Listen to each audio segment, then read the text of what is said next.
तुमच्यावर भ्रष्टाचाराचे त्या काळामध्ये सत्तेत असतानाही तुम्ही विरोधी पक्ष नेते होते, त्यावेळेला ज्या पवारांबरोबर तुम्ही आहात त्यांनी तुम्हाला म्हटलं होतं की तुम्ही चिरीमिरी येता आणि मग तुम्ही सत्तेत आलात तर तुमच्या पक्षातल्या लोकांनी तुमच्यावर भ्रष्टाचाराचे आरोप करायला कमी केलं नाही, असं का झालं? पवार साहेबांनी ज्या दिवशी म्हटलं त्याच्या दुसऱ्या दिवशी पवार साहेबांवर आरोप मी केला.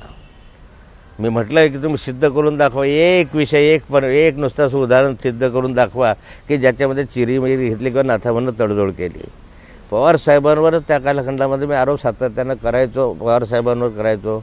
म्हणजे अजितदादा पवारांवर वगैरे 70,000 कोटी रुपयाचा घोटाळा सिंचनामध्ये झाला, हा आरोप आम्ही केला आणि तो लावून धरला. अनेक आरोप आम्ही केले, पण मग ते सिद्ध करू शकले नाही. मग नुसता आरोप करायचा एवढ्यापुरतं मर्यादित नसतं.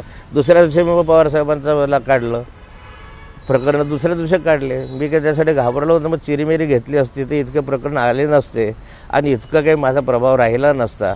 एक विकाऊ एक अशा स्वरूपाची एक भूमिका राहिली असते राजकारणामध्ये, अशा अनेक व्यक्ती पाहिल्या.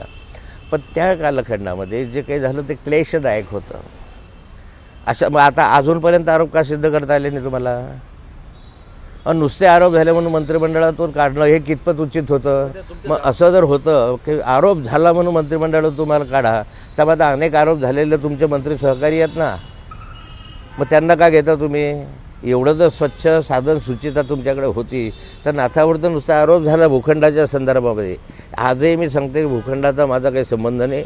MIDCच्या त्या प्लॉटला आजही केस चालू आहे. त्याच्यामध्ये ज्या दिवशी खरेदी केली त्या दिवशी MIDCचं नाव त्याच्यावर नव्हतं, त्या व्यक्तीचं त्याच्यावर नाव होतं. मी महसूल मंत्री आहे, महसूल मंत्री म्हणून मला माहिती होतं की हा उतारा स्वच्छ आहे आणि अशाच कालखंडात ते घेतलं.